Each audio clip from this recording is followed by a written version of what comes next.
One of those. That's cool. Yeah, you didn't know about that? No, Yeah, I did. I saw it. I saw it posted online. I've seen his stuff online. Somewhere in here, of my presentation. That looks like my stuff. Oh, good. Is that your stuff? No, no, that's my stuff. Somewhere in here, I got one that says extra.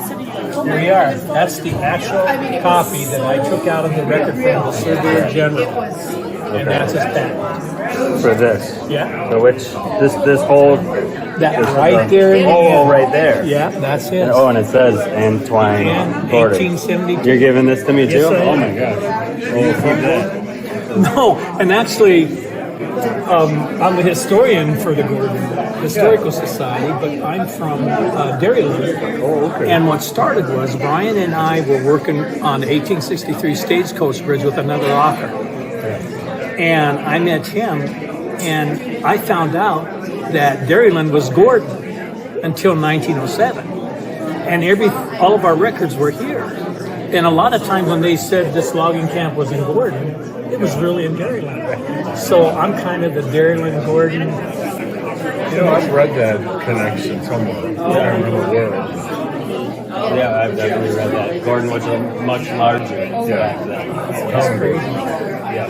You know, this historical society, it's just unbelievable. Yeah. You saw the meetings and how many people we had, and the talent and the things that are going on in this town is just unbelievable. Yeah. That's good.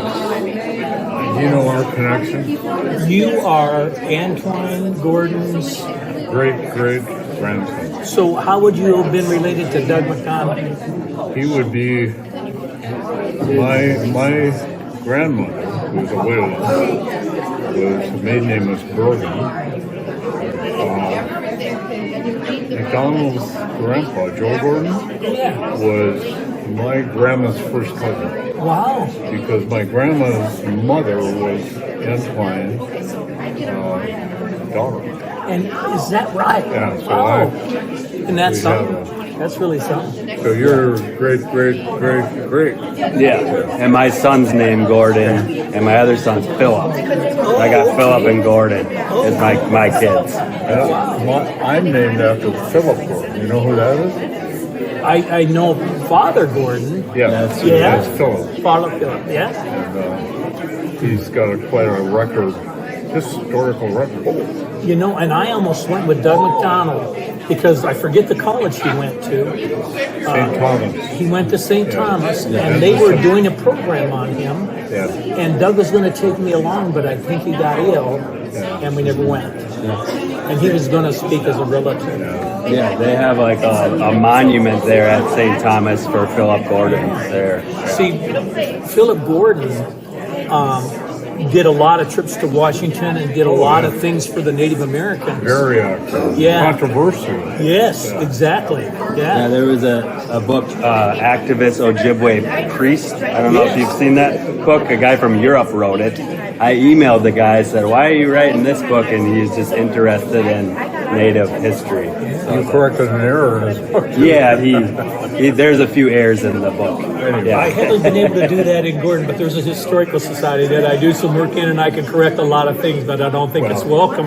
Yeah. You know that brochure there about the three museums? Yeah. They have a picture of the garden. That's my grandmother's house. And I remember as a kid spending time there with her. But they have it listed as it was built in 1907 by John and Aggie Whalen. Totally wrong. It really was a warehouse for Antoine's store. I was just talking to Brian about that, and you're correct. They used to sit right where the railroad tracks are by the Mick Park. We're taking That's it the back. Whalen House. Well, I was saying we should put a rock there for that one, the storehouse. You know, like he's doing the rock for all the that. store. I thought we've got a lot of big boulders out on our Oh, we have a land. perfect one. That one has the flat side, and they by the yard. Yeah. Well, why don't you work on that? Well, yeah, I'll talk to Brian about that. You have a lot of stuff. Well, here Yeah, this is is cool. his rendering of that, if you like it. Oh yeah. And you know, when I get to the end of my presentation, I don't want to keep mixing things up or I'll get in trouble. But I'll let it out. That might be the flag that's flying over there. Yes. At the park. Yeah. Nice. I Yeah. think that would be cool. That's totally. So you had that flag Brian made. did. Oh, Brian did. Kevin actually took that and made a picture of it, and that picture went to this, and then this went to Brian wanting to do a flag. So Very cool. Well, we're going to protect that. Maybe we should make some T-shirts. I think that's can make Well, that would be a cool T-shirt. well, now right? you're talking about something that's already been discussed. Oh yeah, Yeah. T-shirts. Yeah, yeah. And then with no words, and then people wonder like, what's that? Then you can talk about it. Yeah. They call it now. You can see on there. It says called Diamond 3 Stars. Okay. Now, this is the diamond, and that star is star. So now, what we're looking at dots probably was a star. Yeah. Little stars on. Yeah. So that's the symbol. Yeah. And that had to have some spiritual meaning to me. Yeah. He wouldn't just put a piece of something there, being native and He was a very. Have you read any of his history? yeah. I mean, have you ever read the book, The Murder of Hole in the Day? Yes. Well, that Well, kind of. Hole in the Days, the elder was Sarah, Antwine's wife. Yes. So Antwine was the first cousin of the younger. And when they were debating going to the war with 1867, they held council. Yeah. He stepped. And they invited him, and he went Yeah. because he spoke Sioux, Ojibwe, French, and English. Yeah. I think Doug's little he went, podcast and it talked was a about hell that. of a trip he took to get there. Oh, it walked. Yeah, and yeah, I just love it. And the reason have you read this one? I'm sure you have. Oh yeah. And this one here was really good because these things Yeah, I've read that. sequence. Yeah, are you really?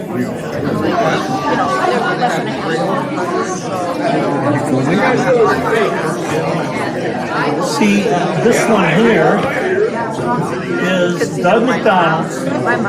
It's a match to mine, and the odds of that happening 20 out of 1,000, or out of 20,000, and the odds of me coming up with Antoine Gordon's thing the same day, which is really My brother and his wife get greater with in a supper greater, and they eat.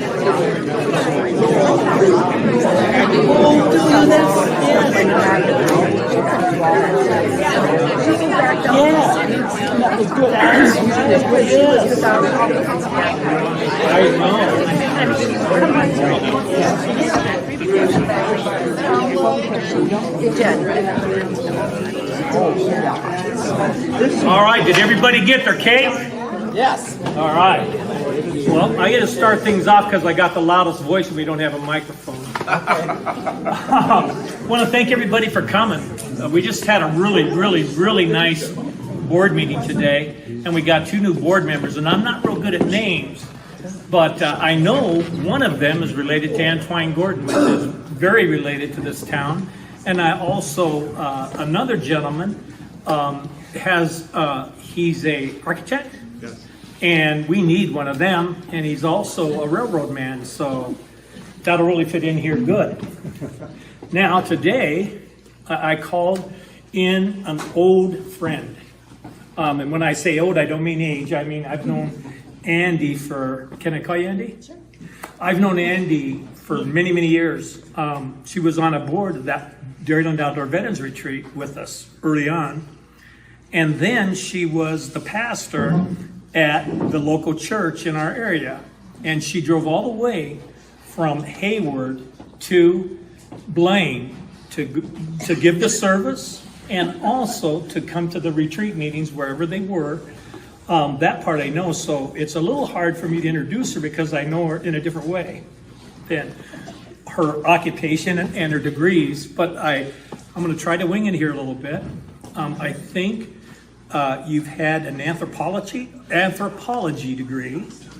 I know you've worked at the college in Hayward, the Native American, and I know that you come from a very historic family. And I'm old. Yeah, you know, one of the things I was going to talk about later is being old, but also how important it is for us to start getting more younger people into what we're doing tonight. It's kind of nice to have some people get it interested to keep this preserved. But Andy, do you mind? Oh, I'm going to be first. Please. Yeah. I will. It's not easy for me because I'm just finishing up some steroids. I don't do steroids. Do you want to share? No, I'm good, thank you. Do you want me to stand on it? No, I think you're more than good. Okay, can And you you're guys tall hear enough. me? No. No. Louder? Yes. Louder. Louder now? I don't have a hugely projecting voice anymore. That's one of the things that I lost, was the depth. I have a pitch that's a little high. One of the things he didn't mention is that right now I'm a grocery store HBC GM manager, and I also manage a greenhouse, which today I spent the entire day taking down 3 greenhouses and packing all of it up and getting all of the plants up to the front of the building so they could be on sale. I'm tired. And not to mention, she came through a hailstorm that had hail all over the ground boy, before that she was got a here. hailstorm. Bad one. So I am 73. I'm the youngest of 9 children. And my father was a historian, but he was also old. He was very old. I figured it out last night that he was 36. He was born 36 years after the end of the Civil War. Doesn't that seem like old? Yeah, that was old. Anyway, he wrote, and he was an interesting guy. He was very interesting. I liked him. So, there's more than one way to skin a cat. Has anyone heard that? Okay. It's kind of a foolish statement here, but I wanted to grab your attention. And by the way, I keep everything in here so I don't wander off, because I will talk too much. History can be dry. Not to me, maybe not to all of you, but some people find history dry. It can be exciting, and it can be very involving. I am completely in on the involving and exciting part. My father, Eldon Marple, was a great conversationalist. He talked to everybody. He carried a notebook in his shirt pocket, and if you were willing to sit down and talk to him, he'd talk for hours with you, and he'd take notes on everything you said. So I got all of that to pull out of. His histories that he wrote were the visitor articles that were in the country print shop printed, the Visitor magazine in Hayward. And in each Visitor magazine, there was a history vignette, and that was written by my father. His histories were usually short, they were pungent, they were very personal, like a good sermon. That's how you get people's attention, right? Donnie asked me to talk about logging history, but I gotta make it personal. No, and that, I love personal. Okay, so first of all, I'll introduce my dad. He was a historian, he was an author, he was an educator, he was a traveler, he was a landscaper, and he was a very complicated guy. At one point, I read in one of his articles that he was on 17 different community boards at once back in the 1970s. He just, because he was retired, he retired young, and he just dove in. He was raised in Missouri. And when he was 9 years old, his Swedish immigrant mother died from complications of giving birth to his sister. My grandpa was so heartbroken, and this is Dad's story because I didn't know my grandfather. He was so brokenhearted that he took off for Canada on the railroad. He just was going to go to Canada, and he was going to be a sheep farmer. And he was intercepted in St. Paul at the St. Paul train depot by a land agent, Tom McLean, and he was redirected to the Round Lake Flats in Hayward, Wisconsin. It's up on the flats above the Nemacolin, out on Highway 77 East. He bought several cut-over Fortes, and he became a stump farmer. You guys understand stump farming. He raised potatoes, he had his sheep, and he had cows. And so that's where my dad comes from. My dad came north, like so many other immigrants, to help his dad in their 10 by 15 foot, hand-built homestead shack. And it was always called the Homestead Shack. It was there until about 5 or 6 years ago. So that was built in 1914 on the farm. My dad worked very hard, and one of the favorite things to do was go out with his dad and blow up stumps with dynamite. Yeah, that was fun. So my grandfather Charles would pick up work here and there. He often worked in concert with, right just a mile down the road was the LCO reservation, and he had many friends down there. They grew their own food. They added chickens to the farm, and the chickens lived up in the top of the homestead cabin, and there was a stall for the cow in the cabin, and the sheep kept them warm in the wintertime. They had a little tiny stove. And this is my dad's stories. So my dad said he learned a great deal about personal responsibility, a strong work ethic, and he loved education even more than he loved hoeing potatoes, especially stump farm potatoes. He didn't like picking potato bugs, so he thought education was the thing. So he worked for a few months in a lumber camp, which convinced him even more. He worked for Dan McLeod out on Little Round Lake. And he worked with a bunch of smelly men in a smoke-filled barrack. And he said that was it. When he was 15, he went to Hayward, and he supported himself by emptying spittoons at the Walker Hotel. He had a little room up on the 3rd floor in one of the little turrets up there. By the way, this is not the AI corrected version of my dad's life. This is the real stuff. This is what Dad would tell me. So he was living upstairs above the Walker Hotel. He was doing odd jobs, and he snared rabbits for food. He had a snare line that went out for 5 miles out of town.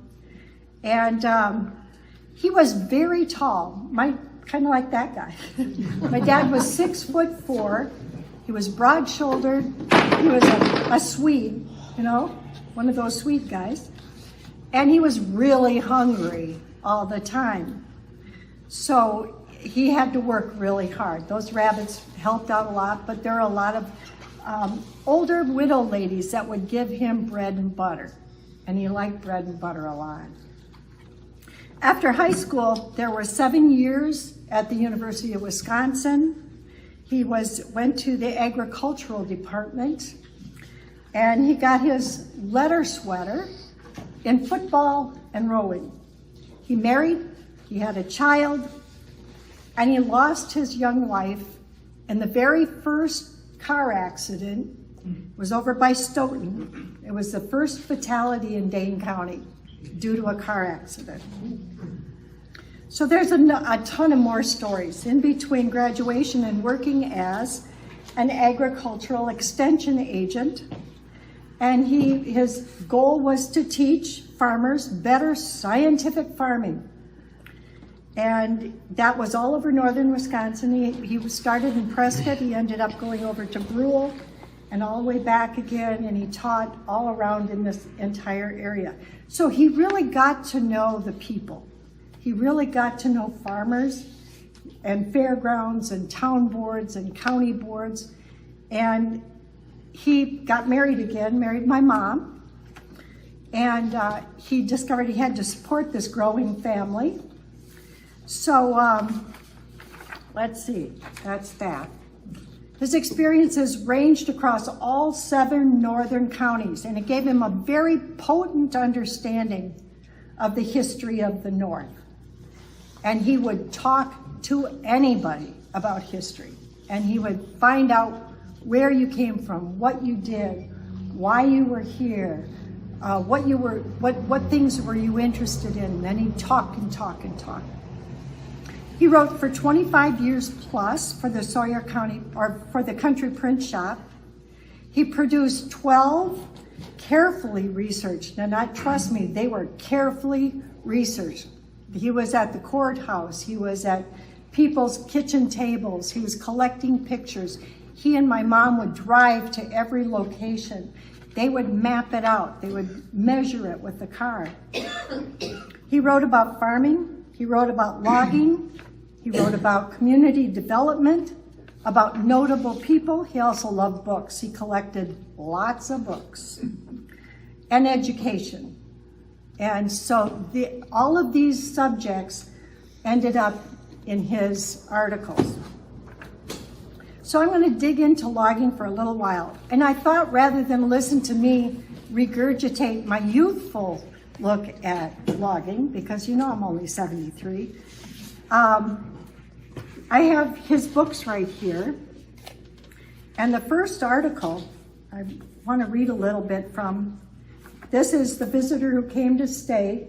This is just a compilation of some of his articles. It isn't all of them. If you want to see all of his articles, there was a lovely lady from Hayward who was an ex-librarian.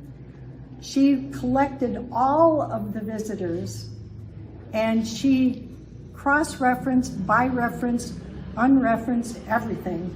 They have a complete set and all of his articles at the library in Hayward. And then there's another copy of that at the Historical Society. If you have somebody that writes, if you have somebody that talks, that you can interview, that you guys can bring in like this, get them involved in the Historical Society. It's so fun. It's really fun. So this is called, it's from the chapter called The Forested Land, the Pine and the Hemlock. Visitors to the upper Nemacolin region and the younger of those who grew up here may look at the countryside as it is now, remembering this is back in 1973-74. May look at the countryside as it is now and not realize that the whole aspect of the country has changed at least 3 times in less than a century. That the forests on the hills that they see now are young and new, that not beyond the memory of the older of us, many of these trees were almost barren. And in the time of memory of a very few, virgin forests smoothed all these hills. The vast forests of the upper Chippewa and the Nemacolin stretch from horizon to horizon. Could you have found a place high enough to see above the trees? And just think about, they were 100 to 120 feet tall. They were huge. Most of this timber was white pine, immense trees, 3 to 6 feet in diameter at the base, well over 150 feet high, and in a stand of such uniformity that a ray of sunlight rarely reached the cool ground. One could walk for miles in the seldom broken shade. Early explorers told of walking in the clear beneath the trees. David D. Owens of Phipps in 1847 wrote, "In a southwest course, a pine forest bounds the prospect to the horizon." And imagine how immense that was, because that would be here also, how immense that was, and then in the space of 20 to 40 years, gone. And this is the time period that the men he's talking to remembered that. So I love this. I love this chapter. When old timers tell of forests of the days before the cutting of the timber, we often get the impression that the land was a vast white pine forest, each tree immense in size and brushing the skies in height. Many areas, such as the level land west of Round Lake, that's where our farm was, were like that. But forest trees, as well as other plants, are strictly adapted to a habitat. Their species and vigor are affected by soil type and fertility, drainage, and water levels, slopes, directions of exposure. Consequently, the forests of today, 1970, mirror in their youthful way those of old in kind, if not in size. Where we have well-drained and fertile soils, white pine is a dominant tree, with its attendant aspen, birch, and bracken ground cover. The sandy soils of old supported only jack pine.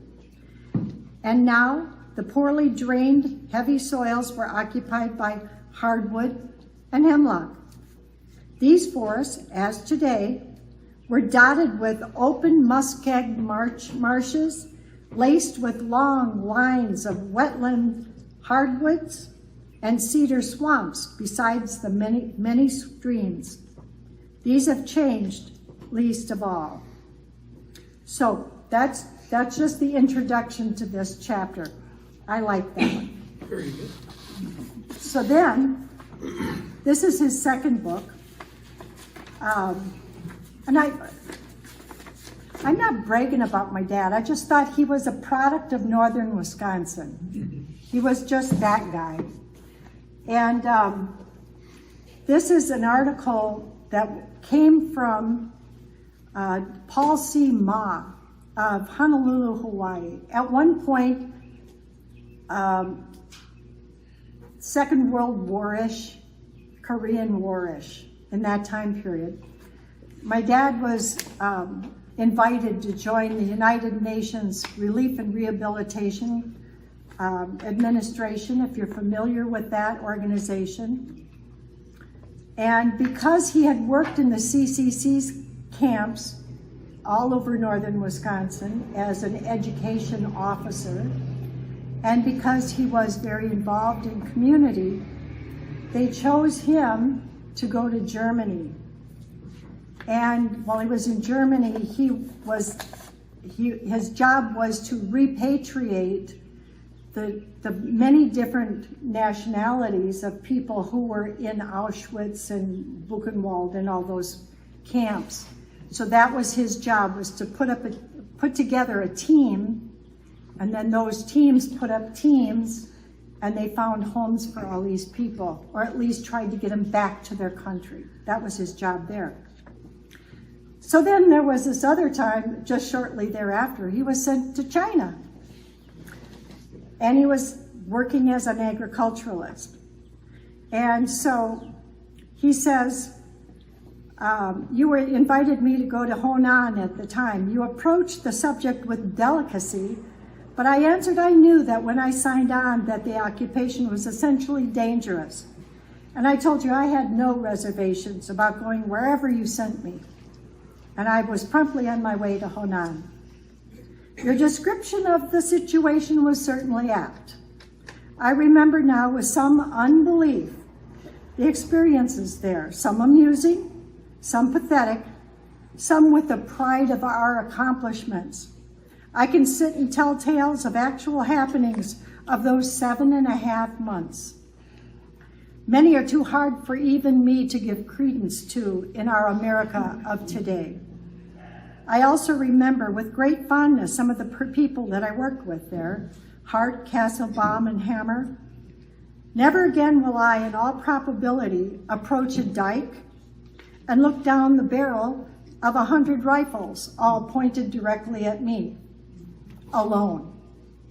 Or will I pop over a rise directly into a column of communist soldiers at dusk? I do not know who was most startled. After some discussion, all they wanted was that I stand back to back with one of their members to see who was the tallest. He was obviously extremely embarrassed. I can only say I was relieved that this is all they demanded of me. Actually, I was the tallest at 6'4.5". I remember no fondness the dawn when mortar shells were falling all around me in Foucault. However, by that time, I was so inured to danger that I carefully moved my cot so that I wasn't directly in front of the window and in the mud house where I was staying, and went back to sleep. And then he told our family other stories about his Jeep he had an UNRWA Jeep that he had to go in between the two different armies in China because they were rebuilding a dam using some of the dam techniques in northern Wisconsin because the CCCs built many dams and keeping the machines running to build a dam across the Shangtis in Shanghai. Anyway, it was very interesting. That was the man who was a product of northern Wisconsin. And that time and that age of people, he would be like 125 now. He was born in 1904, if somebody does the math. So that was Eldon. This is with I got a little picture here of him with his Chinese Fu Manchu beard. But he spent a good deal of time in China, and it was incredible. And I have his pictures, so you wouldn't believe it, but I have the pictures that prove that what they did. So this is from another one of his books, and the chapter is Yields of the Virgin Pinelands. And if you ever get a chance, Donnie, one of these has a story about your markers.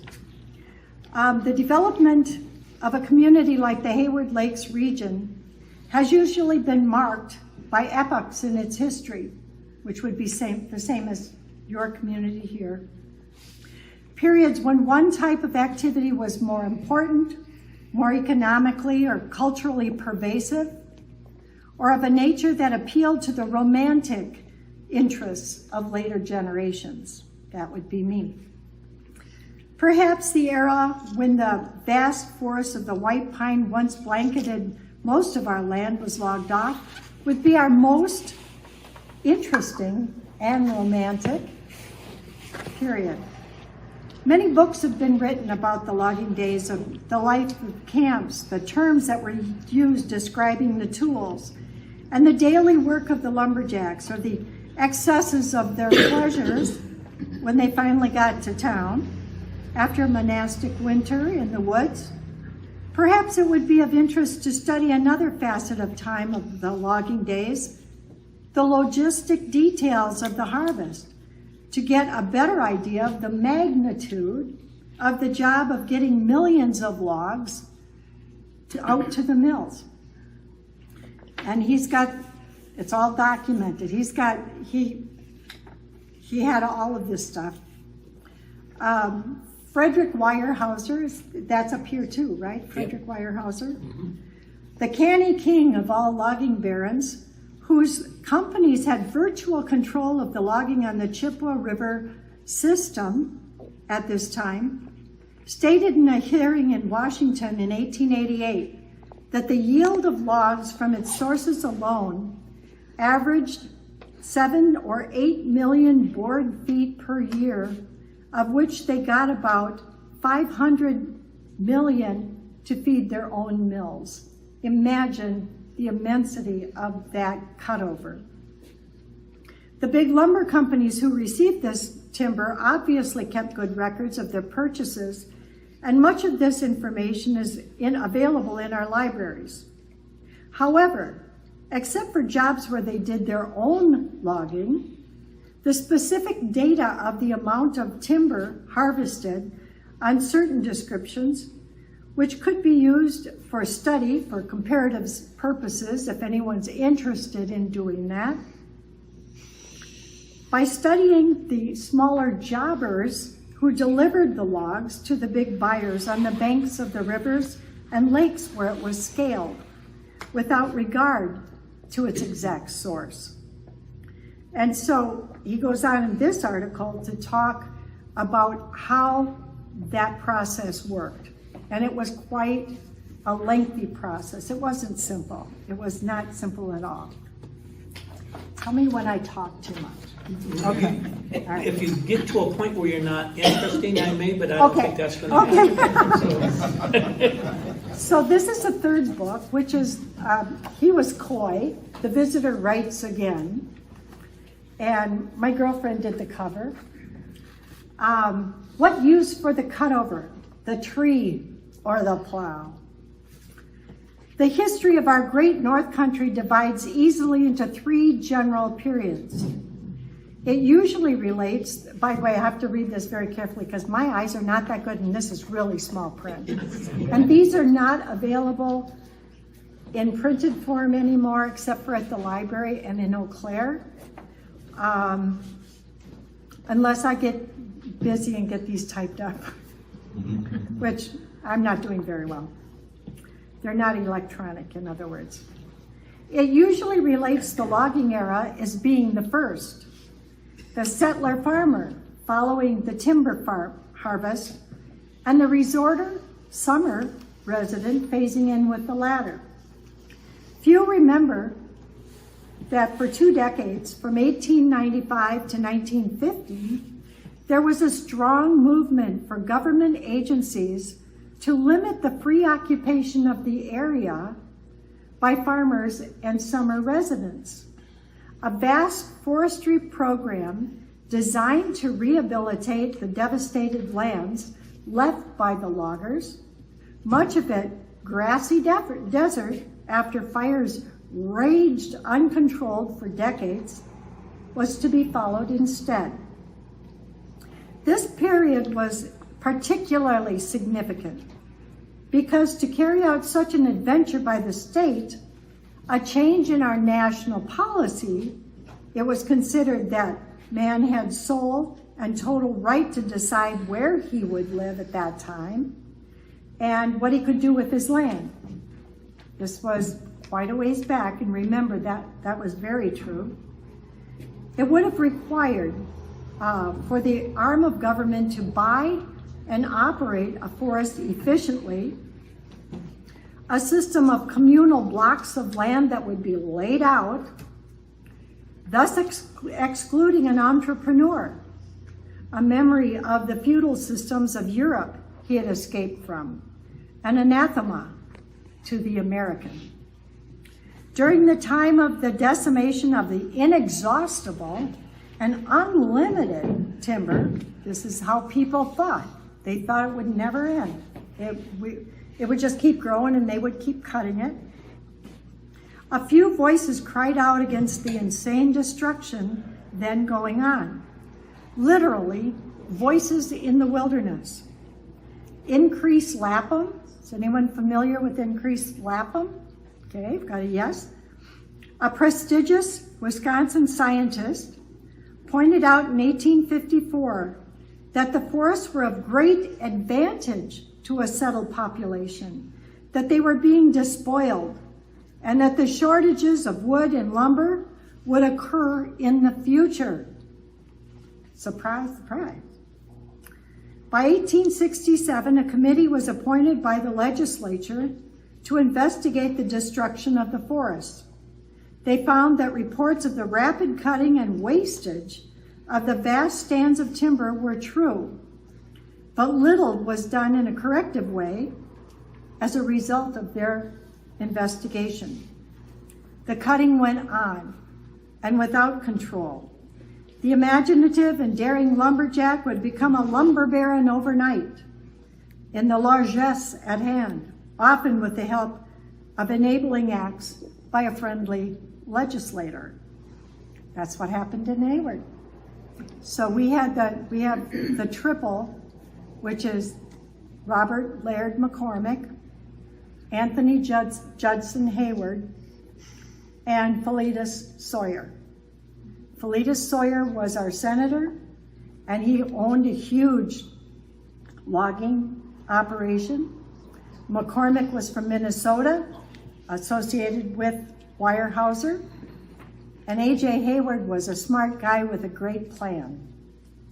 And those three guys came together and they built the North Wisconsin Lumber Company in Hayward.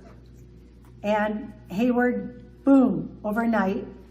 It was the same size overnight as it is right now. So we had a boom town. And they built their dam, and they brought all of the logs from up north, up around Phipps, Cable, all the way out into Moose Lake. They brought those logs in and ran them down the Nimmecoggin. So it was there's more about increased Lapham here, but that history is so important to our entire North. These are lessons that we all need to learn and pass on, as you said, to younger people. Because if we don't, there will be nothing left. I serve on a planning commission for the town of Hayward. And our battle is to try to save agricultural lands, to try to preserve forest lands, trying to keep at least part of our township integral, to try to keep it. And it's just like fighting mice. We have one place called the Preserve, completely legal. There's nothing we can do about it other than try to keep the size of the lot.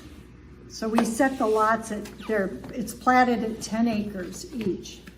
100 platted lots. How big is that entire area? It's huge. It's all around the Mosquito Brook flowage. And the guy who got hold of that, and he's a great guy. He's a nice man. He's trying to preserve it, but there's many people who are angry because nobody else can afford to spend $68,000 for even the 5-acre lots along the highway. Because it's between $150,000 for the lot, all the way up to $250,000 for a 10-acre lot, depending on where it's at. And it's all along the Birkebeiner trails back in there. We have another development on Highway B, and all beautiful forests. You drive through there, and on old Highway B goes like this, which was an old trail for the sleighs to bring the logs in from the reservation to the river.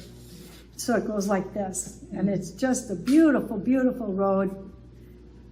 All the trees are cut. Now it's all set in 10-acre lots, and houses are all going in there. It's just, for someone who grew up in the north where there were woods, and it's so hard. It's so hard. But the pressure is so great because people need a place to live. So we do our best. We try very hard. But if the younger people are not willing to catch that vision, to protect the lakes, to protect the rivers, to protect the forests, I don't know. We have a big factory coming into Hayward now that they're talking about, that they're going to clean out underneath the trees, and because for Consolidated Lumber. Is that the one right down here? There's a federal forest, and we have a state forest, we have county forest. And they cut the branches, the lower branches off the trees.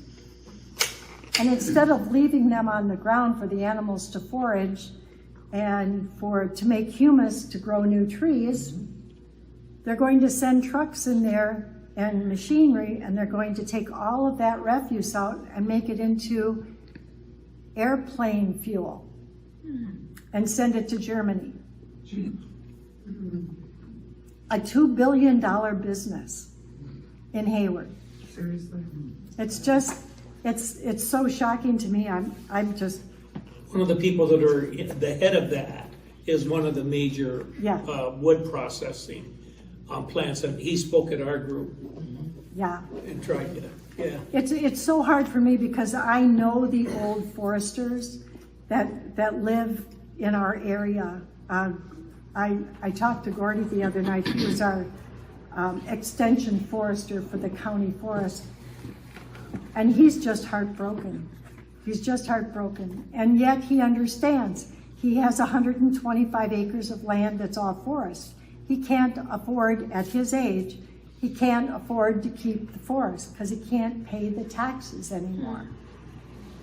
And the value just keeps going up and up and up and up.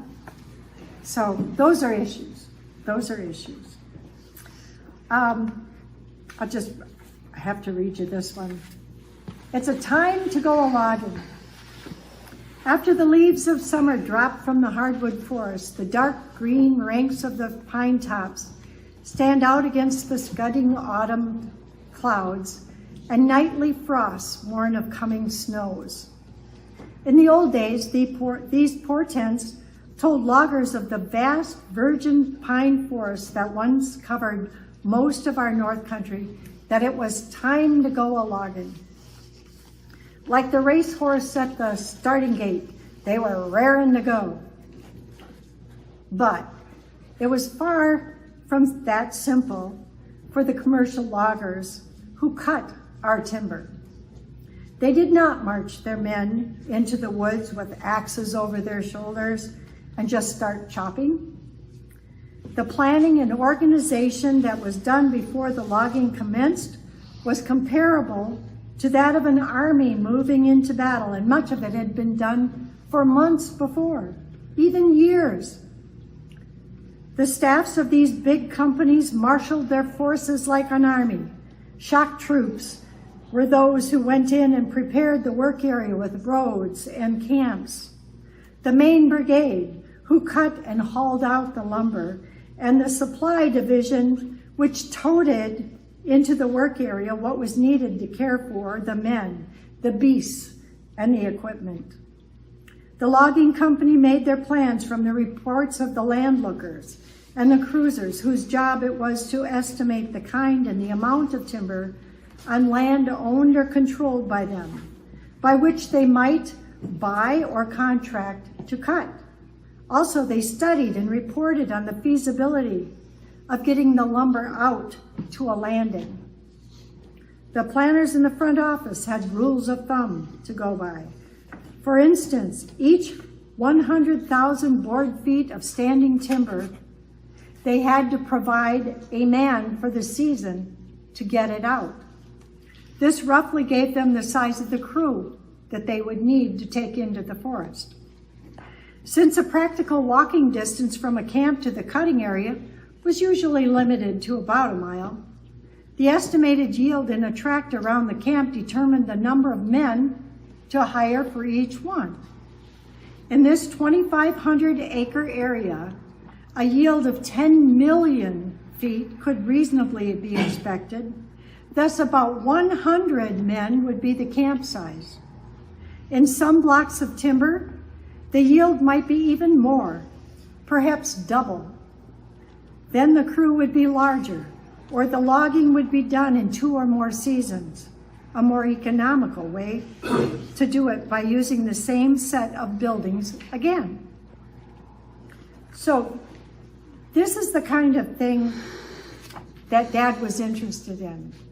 Systems, forests growing. He knew all about what it took to grow a pine tree, how long it took to grow a pine tree. And he got that information from guys that he grew up with.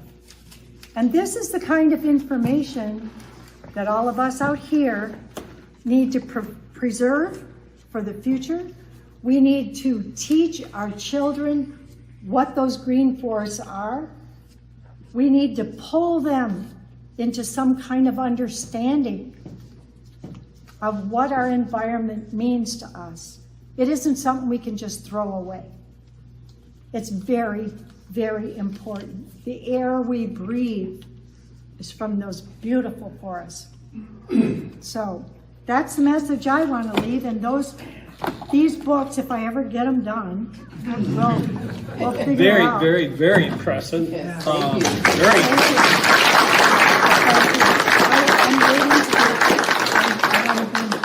Okay. And you know, for some reason, I did go out of turn. Andy goes, I'm first. And I meant to do Bill, and I don't know why I didn't do Bill. Probably because he's got a tick-borne illness and he wanted to be in bed at 7 o'clock. But if I did, well, I forgot. Bill, you mind coming up?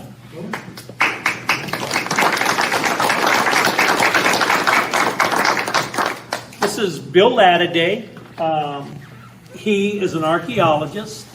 He is here to speak about archaeological report, and he's my new neighbor. So you see how lucky I am. I run into so many good people at the right time. Well, thanks. I'm also 73. I didn't have nearly as interesting ancestry as far as our previous speaker. But I did spend some time wandering around the country looking at old things,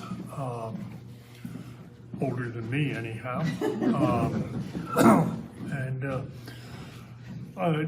Generally archaeologists put together what's called archaeological history or archaeological record, which are based on interpretation of what? Artifacts. Okay, great. What are artifacts? Physical things. Okay, pretty much anything you see around you is an artifact. So many times in this country, you're looking at spear points, projectile points, knives, arrowheads made of stone. Sometimes, also in this country, copper. Some of the oldest artifacts in this country, 5,000 to 7,000 years old. You start seeing something called the old copper culture, made of copper here. And it's just hammered copper. It isn't smelted at all. It's just hammered copper, and it occurs as copper outcrops. The North Shore, Lake Superior, and also some of the islands. And of course, Michigan, where you have some of the copper mines, more modern, recent ones. But it was mined long before Europeans knew of this country at all.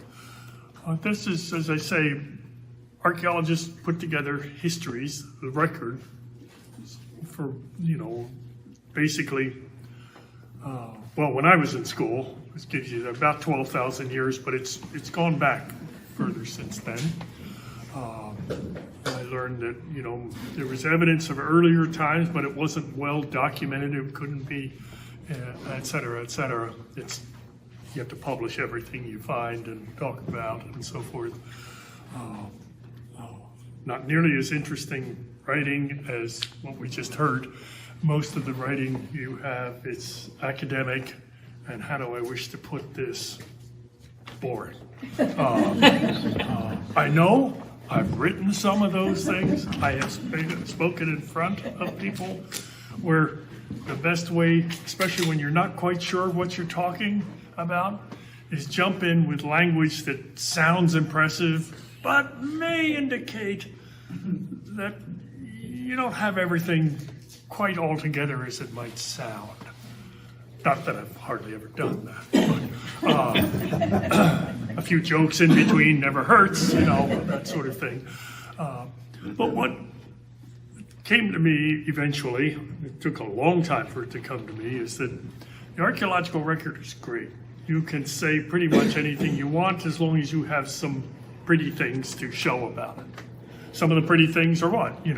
As I just said, arrowheads, spearheads, that sort of thing. Obsidian pieces, beautiful pieces of flint knapping, working the stones into, all kinds of ornate things. Some of them very functional, such as spearheads for taking down your basic bison or mammoth. You want to be very careful in taking down a mammoth, by the way, as well as a bison. Do not get in front of it unless you have it in such a way it can't get out right where you are. Anyhow, then you have points used from then all the way up into the historic period where before the metal points were introduced, and they were often introduced not by Europeans but by natives, taking the worn out metal items they got and then fashioning them into arrowheads or spearheads or what have you. But these physical things are really neat because you can show, I didn't bring any pictures of them, right? And then you make graphs. Very important when giving a scientific paper, graphs. Bunch of graphs, more important. And tables. It is required to have a table at any conference which is almost indecipherable. Also helps if it's illegible. And then some graphs, nice battleship curves, etc., showing the statistics of what you're doing. I've done the same. But what came to me after way too many years and of wandering in and out of places where probably no one else would do except people who knew the countryside and knew where to go. I usually got there by accident, following a transect, which is what we did to find, to go cover an area. You walk in a straight line, or as straight as you could, up and down the countryside, looking for things. And where do we look? Right? We looked at the ground. Why? Because things are on the ground. You don't find an arrowhead in a tree, usually. I found one on the side of a cliff, but that's another story. The things is, as an archaeologist, you tend to look at the ground. I've looked at the ground in the southwestern U.S., where you have foundations of pueblos, and sometimes looked up in the cliffs, where you have granaries or even some old structures, living structures. Of course, then you have to figure out how you get to Area A from Area B, where you're standing. And often the way to get there was by steps coming down from the top of the cliff, and then you had to figure out how to get up there. And the steps were done in specific ways so that you had to know which first step you took, because if you didn't have that knowledge, you would end up stuck there. Now, you could walk up there, which was the point, but you couldn't get down there unless you did the right math. And you didn't know the right math, I never did, until somebody else went down there and showed it to you, or they fell off a few times. That was usually the wrong trip, but they tended not to speak so coherently when that's happened. Fortunately, I never ran into that myself. I would look up at there and say, boy, somebody else is going to have to look at that. I'm serious, too. And then you had rappelling gear, and people would go down and look at it. But I still said, somebody else is going to have to look at that. And I've been inside of caves and so forth, coming in from the top, with brought a ladder with me to do that. That's still, they didn't put those rocks nice, there was nothing like a level floor necessarily, so you're kind of on an angle. You go in there and you make sure that somebody's hanging on to that. And that's when you really want to make sure your crew likes you.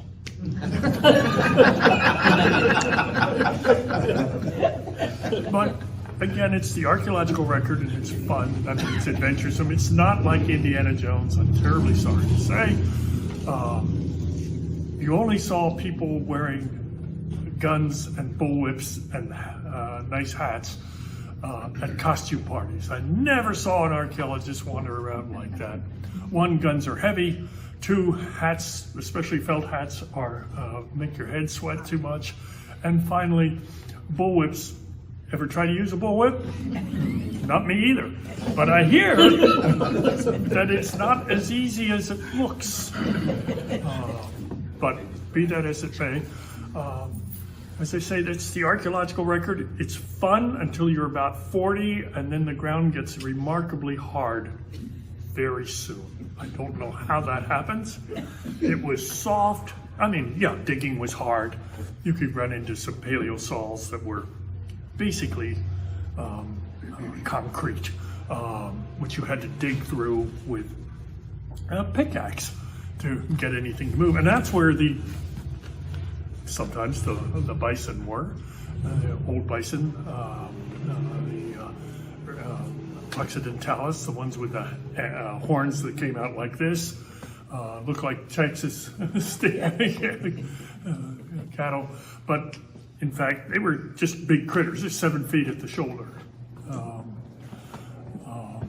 Large critter. One good thing is you only needed one, and you had enough food for your band of 50 people, maybe, for the winter. Probably. I mean, you dried the food and so forth and so on, maybe two. But mammoth, of course, you only need one, and such. But again, all of this is the physical, and it's interpreted by people who spent, young people like me at the time, who didn't know anything, but read a lot, and then older people who theorized, who thought about this and said, well, it's got to have been done by this. And the way they learned to do this is some people tried to herd elephants. Some people tried to herd modern bison, finding out that modern bison don't like to run over a cliff. And they will stop on a dime. You have to have a critical number of them and get them scared enough to have them run off. And then even then, many of them turn around. So not only when you run them down there, do you have to be able to be aware of what you're doing and making noise and flapping blankets or what have you, sticks, anything, building fires and so forth. But after a few of them go over, and 30 or 40 maybe, the others turn around. Not like sheep. Yeah, basically turn around and come back. So you need to be able to move. So, and often you had cairns or something, stone cairns that you would hiding behind, and this would use them to hide behind because bison A will probably not try to jump over a cairn, but it might. But you want to be as close as possible to it in case that happens. But there are, I've seen drive lines, helped find drive lines, and you look at that, and the rock's only about this high now, not this high, about this high, and you look at that and say, man, they must have been skinny to hide behind that. Well, of course, that wasn't the original height. They were, higher, and the stones have been piled up. But again, it's all these physical artifacts that we depend on as archaeologists to interpret the past. As a few times, more than a few actually, you look at ethnographic publications published by early anthropologists, artists, people who went out west and looked at tribes, took photos many times, watercolors with painters and so forth, but many of them, and then spoke to the folks who would speak to them. That's another set of stories sometime we should talk about. Natives have a sense of humor and will tell you things that, anyhow, anyhow, it's not for tonight's talk. And many archaeologists will use those discussions, those reports, that information, interpreting behavior of the 19th, 20th century, when you had all of the European, not all, but much of the European material culture involved with native life, including horses. Anybody know about horses? I mean, people here probably have horses, keep horses, know a little bit about taking care of them in historic Euro-American context. But horses are not, well, actually it's not true. Horses are native to North America. They just left. And then somewhere, the few remaining, I don't know what the number was, probably were killed off by non-Europeans as seen as food. They were introduced by whom? Reintroduced by whom? Spanish, yeah. So from then on, and it didn't all suddenly have everybody end up with horses overnight, or even over a couple of years. It took decades, and in fact centuries, for people to use horses. Why weren't horses always used here? Anybody guess?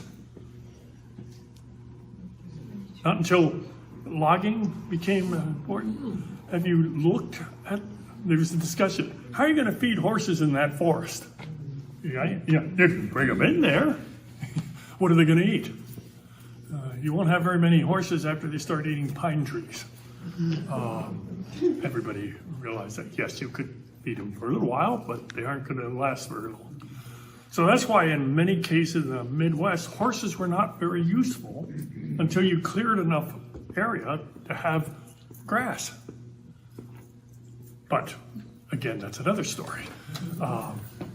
So by the time people are really starting to look at natives and say, hey, we should be Europeans, Euro-Americans, we should be doing this, it has changed radically from even 100 years before. As you mentioned, it's a century has changed something so radically, you don't recognize, it's awfully difficult to recognize what has come much before.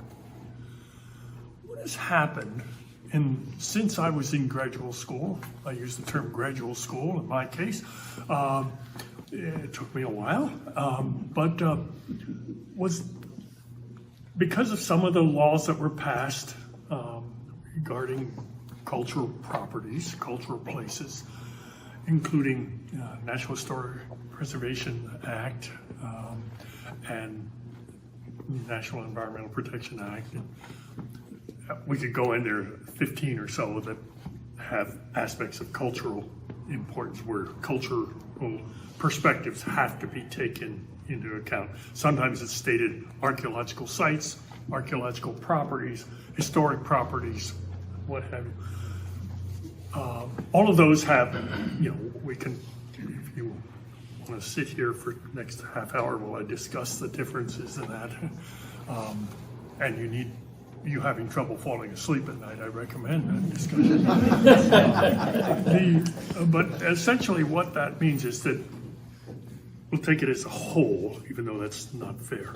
You look at places which are called properties in the National Historic Preservation Act, is, what's a property? That's a European term, right? Natives didn't see property the way we did. That's a generalization, but what you might consider personal things might be a lodge, a Waganagon, for instance. I'm sorry, wigwam. Sorry, I'm using Ojibwe terms. Or specific tools used for whatever purpose.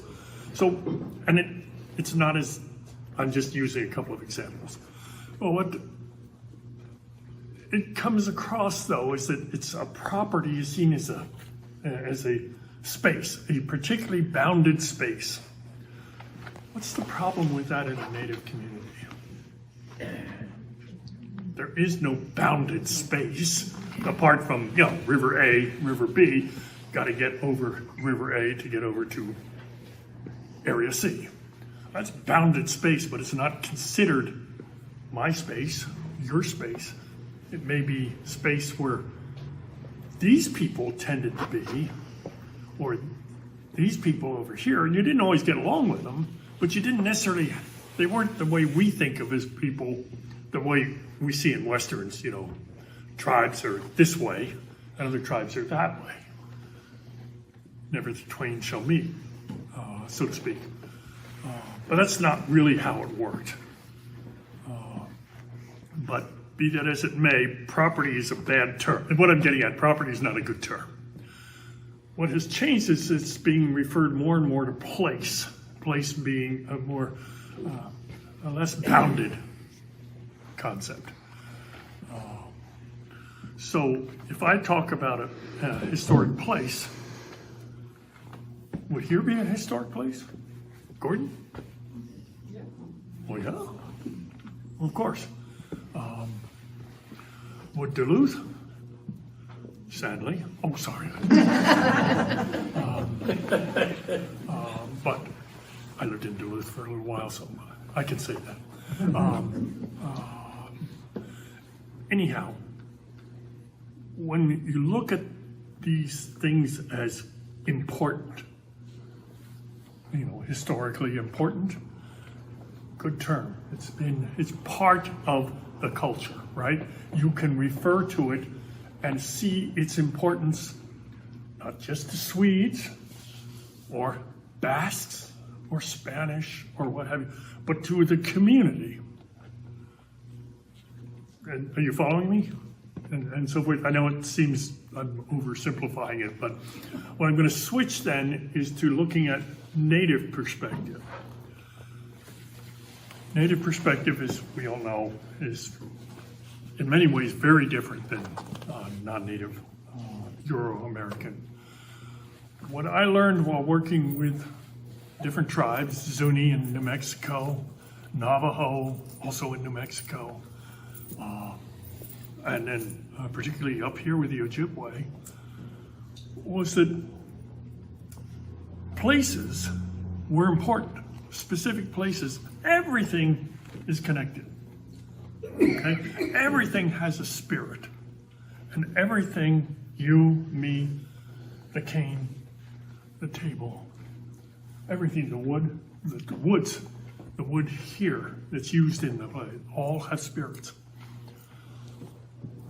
When you talk about a place that is special, you're talking about a place that has spiritual connections as well as physical connections to the people who are honoring it, who honor it, who see it as that.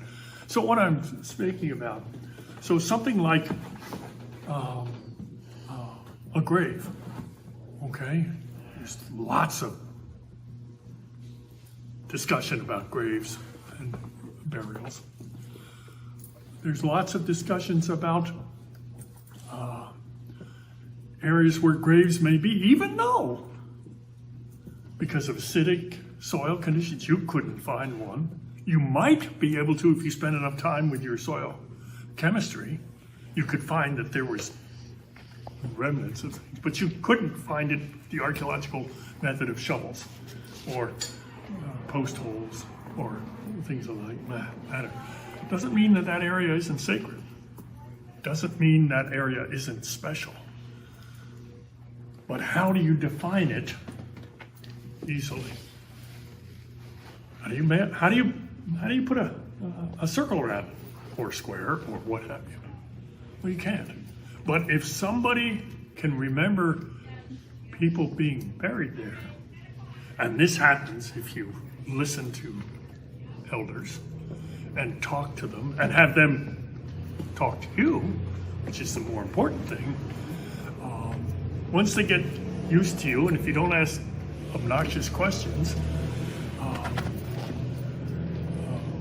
more often than necessary, they'll start talking to you. They won't say it specifically to you. They won't sit in front of you and say, "Oh, hi, I want to talk to you a little bit about my uncle." That doesn't happen. At least it didn't happen to me, unless they were messing with me. And that did happen. They would talk, you get people in there, and they just start telling stories, and you just listen. And you didn't ask them to repeat. They would repeat parts of it when they thought you needed to know more, and you didn't listen carefully, like you were a 7-year-old. And that's another thing you'll learn when you're there, is they treat you at the age which they think you can understand. So if you're learning to rice, like I did, you know what I got to do? I was a 7-year-old, and I'm not joking. I got to pick the tops of the pieces of rice that were knocked in with the rest of the rice while it was drying and pick that off. That's what I got to do for 2 years, in ricing season. I didn't get to go ricing. Nobody in their right mind would let me in a canoe. They look at it and say, well, we're not having to swim if he's in there. We know what he's going to do. So, and then when you got back to your grab, well, he's really good. His arms are long. He can reach clear across that and grab some of the pieces of chaff that are in there and such. So that's what I got to do. Once I had demonstrated that I knew which end of the pieces of chaff to get out, and didn't trip and fall into stuff and then kick my way out and then things like that, I was allowed to help build the fire to begin the processing of the rice, which is basically cooking it over an open fire in what I considered a duck boat in there, but a flat bottom metal container where you would just parch the rice. And so I wasn't allowed to parch the rice. Nobody, and this is what you're using as a cedar paddle, as if you're canoeing. So anyhow, long story short, it took me 5 years to get to the point where they let me do any of that. And then it took me another 2 years to learn to do it correctly. And so, being taller than most of the people there, I tended to step forward and back. No, an elder, first of all, they didn't do any of that stupid stepping stuff. They just stood there and they somehow, I don't understand, my arms were way longer than theirs and so forth, but no, they would just stand there and do this, whereas me, I would be stepping back and forth. They'd all laugh at me. It was a great joke and such. But what I'm saying is that all of this traditional knowledge, they would share with you when they thought you were capable of learning it. And what did I learn about the culture? What did I learn about Ojibwe? Well, during that discussion, you had things about, when they'd be talking about ricing and so forth, when you knew the rice was right, when you knew to go in the water, how you got in the out of the canoe, well, how much rice you brought back before you, if you screwed up, how much you would lose, etc. All of these little things that you can say, everybody here knows what wild rice looks like, right? Monoman. You might have seen it green, you might have seen it after it's parched, you might have seen it after it's finished. But all the different steps, literally, that get involved in that.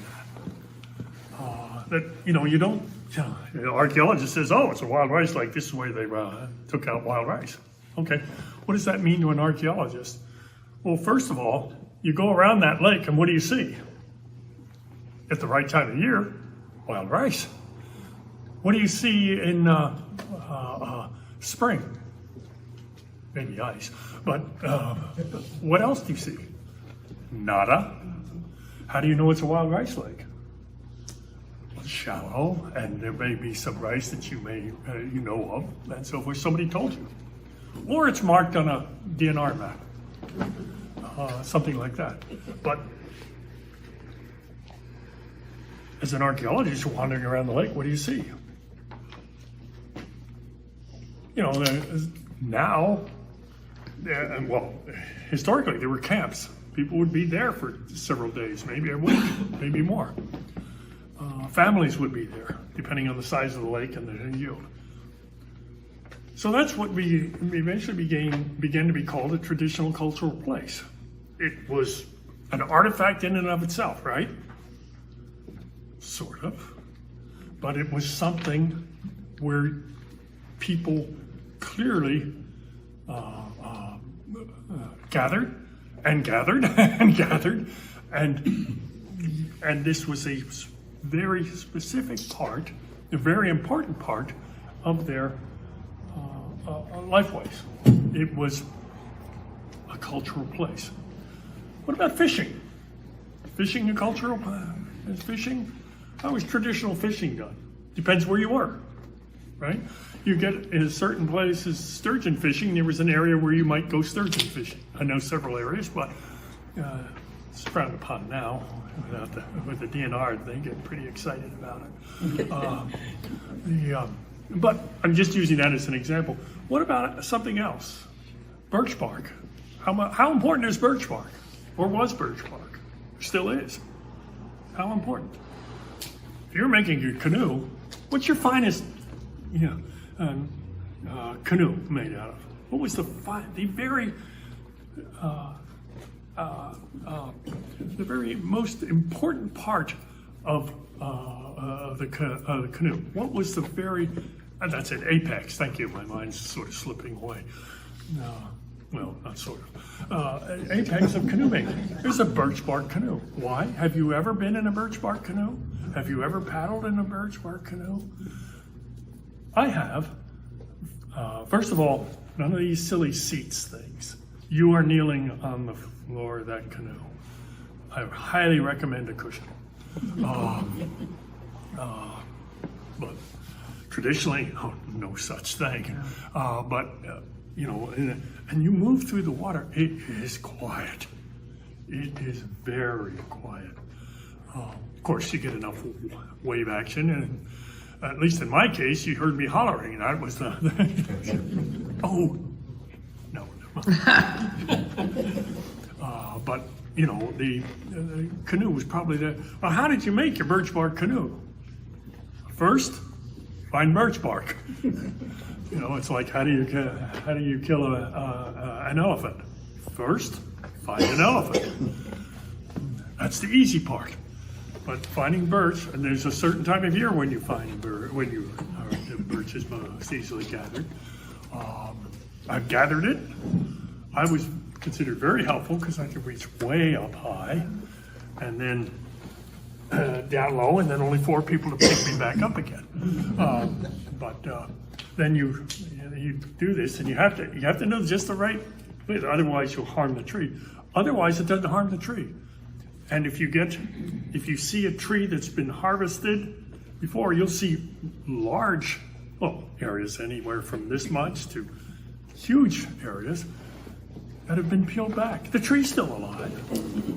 It's a traditional place. Why? Because you are using things there where people return to that area of the forest, unless somebody's logged it in the meantime. I've seen that happen. But you use that as very important because it's not just something to put a canoe to a berry basket, to a ricing tray. It's part of that whole the economic system, the ecological system, I should say, which includes the economy. So anyhow, these are just the things where, from my education, it went from formal education in colleges and so forth, and field schools, and then 20 years of wandering back and forth across the landscape, and finally getting the idea that maybe wandering across the landscape is a lot of fun, but it was getting old and cold and that sort of thing. And then I started working in museums and learning how to tell people stories without boring them to tears like I'm doing now, and then how to go, and then I started working for tribes in more than just a almost casual way. I started working with the Ojibwe, and they literally taught me how to begin to understand culture and cultural and history, if you will. Different way of looking at history, very different way of looking at history. Not that they haven't been to school, not that they don't understand Euro-American history, but learning to listen to learn their history and why it's so important. So, just a different perspective on history. What y'all are doing is fantastic. I, of course, immediately asked, I can't remember your name, I'm sorry. Yeah, about the Awaganagon and the use of the type of wood that was used, because where I was, ironwood is used for a very specific type of Waganagon wigwam. I'm using Ojibwe words for things rather, but so I was just surprised the ironwood because where they are, they're using popple. Of course, ironwood is a little more difficult to come by up there, but it's used there. Anyhow, there's wood used for specific types of uses of structure. So I'll just put it that way: ceremonial versus everyday. So, and then there's sometimes if somebody's really bored, I can go into ceremony, how you greet each day traditionally, what tasks, how do you do each day, and each one is offering something to the spirit of whatever you're doing. Usually now it's tobacco, but in the past it wouldn't have always been, just because tobacco wasn't readily available. Kinnick would have been used. Kinnick? What's it? I knew this would happen. I'll have to think about it. It's a ground shrub, evergreen. Kinnick. Red dogwood? Pardon? Is it red dogwood? Red dogwood was part of it. Yeah, but that would be used in the Kinnick. It was what I'm thinking is the major part of it is a berry type, but it's a ground dwelling thing. And yeah, red dogwood is part of it. Cornus. My grasp of botany has slipped, especially the Latin parts. I don't have to speak Latin anymore. That was junior high. How you doing, buddy? It wasn't easy, and if he wasn't my neighbor, he probably wouldn't have done it. It was too close. All right. It's very nice to have him as a neighbor. I mean, I've been very blessed. All right, I'm going to zoom right into mine here and try to keep you interested. It's been a little bit of a long time, but the content and everything that was being given was well worth the time. My interest started a long time ago when I was a kid, way before Andy even knew me. Leanne partially knew me. And my father started out as a logger for walnut in Iowa. And he worked his way to almost the Minnesota and Iowa border, and then he wanted to get us kids out of the inner city and moved us to northern Wisconsin. Well, then he took his logging operation from the north to the south, and he became a buyer and an exporter to France, Italy, Japan, and Germany with walnut veneer. And eventually I did the same thing. I worked with him when I was a kid. My mom would separate us two boys. One of us would have to go to work with Dad for the summer, and the other one got to stay home that week. But he traveled a lot, and we got to do a lot of things. So I really got attached to logging. And what I'm going to send around is, first, it's a picture of how it started with a simple logging truck. And you went out and you bought 4 walnut trees that were prime a week, and you had your wages. And then on the other side is an earlier picture with me, young cowboy working out in the Dakotas at the time with the Bell 47 helicopter that we used to spot the wood. We progressed from just walking around and doing things like that. So walnut became very important to me. I'm going to pass around the hunk of walnut just for fun. I had a floor made out of this to honor my father, but a flood took it out and I moved to hickory, so now I got all the scraps. Here's a picture my father built Cozy Corner Inn years ago, if you know where that's at. And he had a solid walnut dining room, 1 inch thick paneling, processed by Profit Lumber. that we put in there. They remodeled, and I got the walnut, and I built a bench, and I have another one that's almost put together for the Historical Society, 2 of them, with his walnut from that wall, to kind of honor him. So that was how I got interested. And I'm going to try to keep it brief. Our presentation was meant for a long time, but we're going to start back, and I'm going to pass this around. This is a picture of the early settlers, and they were out marking trees with what's on the other side is the King's Mark. And how that came across is the law under the 1691 Charter and subsequent Mast Act.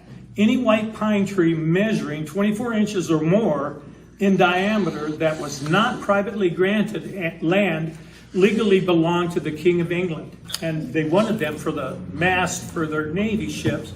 They've already used all that they've had and anything close, so they had to come over here and get it. So the Royal Surveyors used a hatchet to slash a 3-pronged arrowhead shape into the bark of eligible trees. Well, of course, just like the Tea Party, there was a rebellion. The rebellion turned into a riot, and they called it swamp law, and they started pirating them and selling to other countries, but they would destroy the trees, burn them, and do anything they could because they didn't want the king to have ownership on things that was their livelihood. Well, the impact was severe fines and punishment. A lot of things happened during that time that weren't real good. Some of the king's men went to a pub, and that was a bad mistake. And so it didn't turn out too good. And I'm trying to follow here. All right. Well, I want to start out with a different kind of log mark. I hope I'm in order here.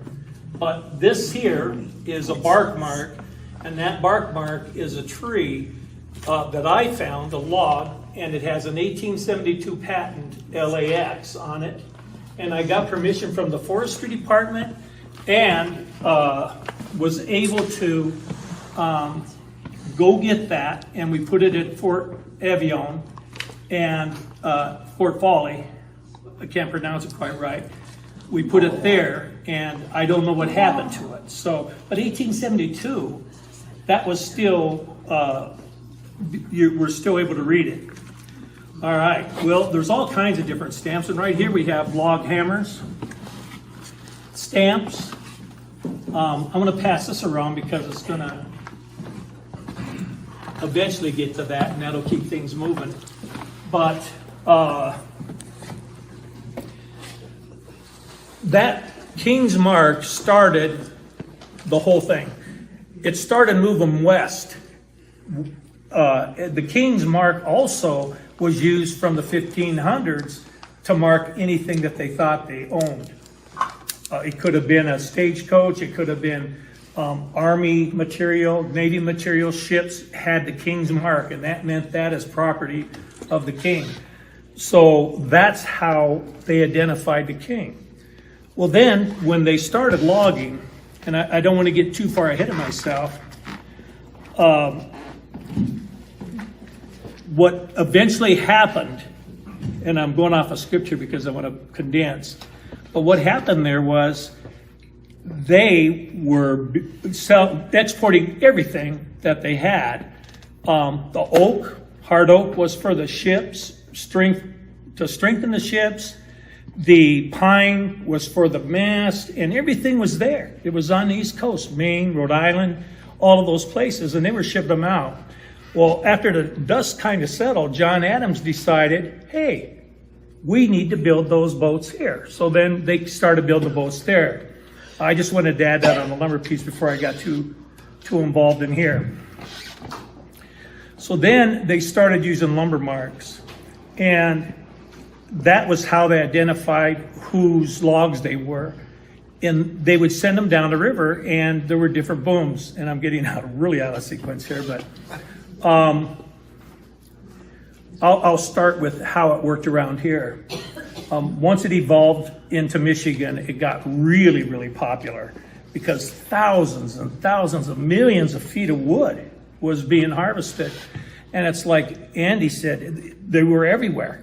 And everybody wanted to get their hands in the pot. So Weyerhaeuser, he was the organizer, and in that area, in our area, he organized a lot and had control of a lot. But there were, at one time, on the Moose River, maybe 5 different logging crews working.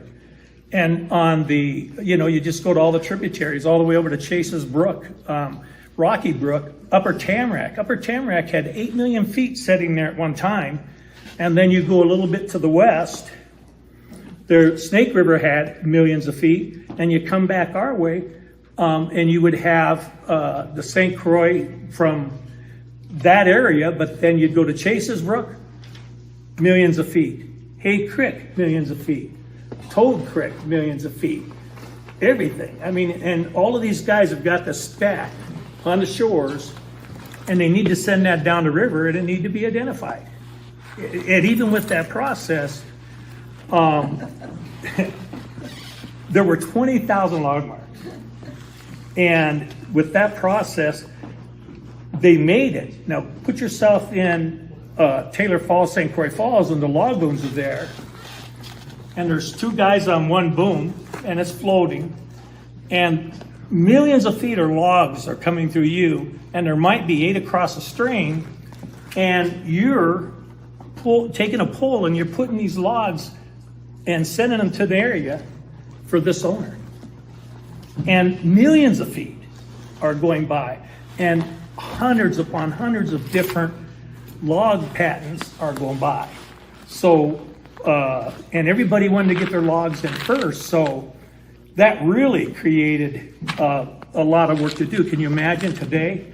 These guys skilled on paper, did math by hand, and they scaled it before they sent it down the river, and it got scaled when it got down the river, and it had to batch.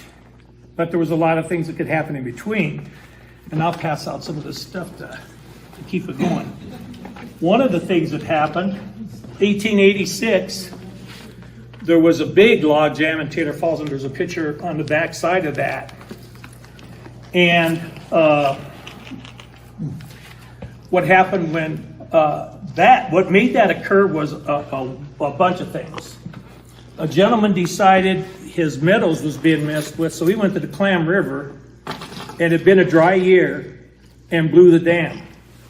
He did get in a lot of trouble for that, but then there became a heavy rain, and all of these logs that were sitting there because the river was dry decided to go down the river all at one time. And it just backed up for miles. And it stayed that way for a very, very long time. And it stopped the river from flowing to the south. And the captains in the river boats had no business because they couldn't go upstream. Eventually it turned into a good business because it was a tourist business, but that's kind of how important log marks were. And one of the things that had to happen was they had to get these patents. Every one of these, I think I've collected 3,000. I have some scanned and a bunch of them in different books, and I scanned stacks of books down at the Historical Society in St. Paul. But it got so that they had to create districts and have lumber inspectors for each district. And they called them, before that they called them Surveyor General, but they changed the name. So what would happen is you would have to go get a patent, and that would have been in St. Croix Falls for most of our area.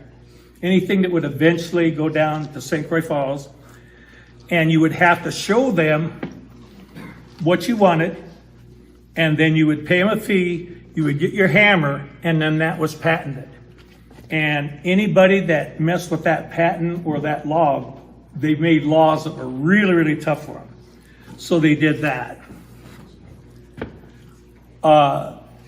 Like I say, can you imagine a patent? So now we're talking all these millions of feet of lumber are going down there, and all of these different patents, and you're a guy separating these logs. Well, so there were specific things they had to do. If you had that bark mark, you wanted to make it easy.